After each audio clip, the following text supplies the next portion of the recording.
Mobile যারা ব্যবহার করেন তারা যদি কখনো বাছে ওঠেন, যদি আপনার মোবাইল ফোন পকেট থেকে কেউ চুরি করে নিয়ে যেতে চায়, তখন যদি অ্যালার্ম বেজে ওঠে তাহলে কেমন হয়?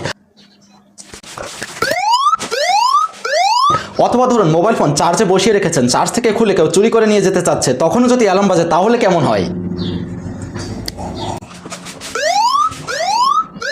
এবং অ্যালার্মটি যদি পাসওয়ার্ড ছাড়া বন্ধ না করতে পারে তাহলে কেমন হয়? খুবই ভালো হয়, তাই না? আজকের ভিডিওটি খুবই গুরুত্বপূর্ণ, অবশ্যই ভিডিওটি শেয়ার করবেন এবং চলুন অসাধারণ কাজটি সবাই মিলে আমরা শিখে আসি। শুরুতে আপনার এই যে প্লে স্টোর রয়েছে, প্লে স্টোরে প্রবেশ করবেন, দেন উপরের দিকে সার্চ বক্স রয়েছে, এই সার্চ বক্সে আপনারা লিখবেন don't touch my phone, then search একবার প্রেস করবেন। এই যে অ্যাপটি চলে এসেছে, অ্যাপটি ভালো করে দেখে নিন। এই অ্যাপটি আপনার এখান থেকে ইনস্টল করে এই যে ওপেন রয়েছে, ওপেনের এখানে জাস্ট একবার ট্যাপ দিবেন। দেন এই যে নেক্সট লেখা রয়েছে, নেক্সটে ক্লিক করবেন, আবারও নেক্সটে ক্লিক করবেন, আবারও নেক্সটে ক্লিক করবেন। দেন এখানে কিছু সময় ওয়েট করবেন, দেন একটি অ্যাড আসবে, এই যে ক্লোজ রয়েছে, ক্লোজে ক্লিক করে দিবেন। দেন এই যে নিচের দিকে দেখতে পাচ্ছেন পিন কোড বলে একটি অপশন রয়েছে, ঠিক আছে? এই যে পিন কোড, এই পিন কোডের এখানে যথারীতি একবার ট্যাপ দিবেন। ট্যাপ দেওয়ার পরে আপনার ইচ্ছা মতো এখানে আপনার ইচ্ছা মতো 4 ডিজিটের একটি পিন দিবেন। দেওয়ার পর এই যে দেখতে পাচ্ছেন একটা আইকন রয়েছে, মার্ক করে দিয়েছে, এখানে একবার ক্লিক করবেন। ক্লিক করার পরে আবারও একটি অ্যাড আসবে, দেন এই যে ক্লোজে ক্লিক করে দিবেন। দেন এই স্টার্টে ক্লিক করে দিবেন, ঠিক আছে? এখানে 3 সেকেন্ড ওয়েট করবেন।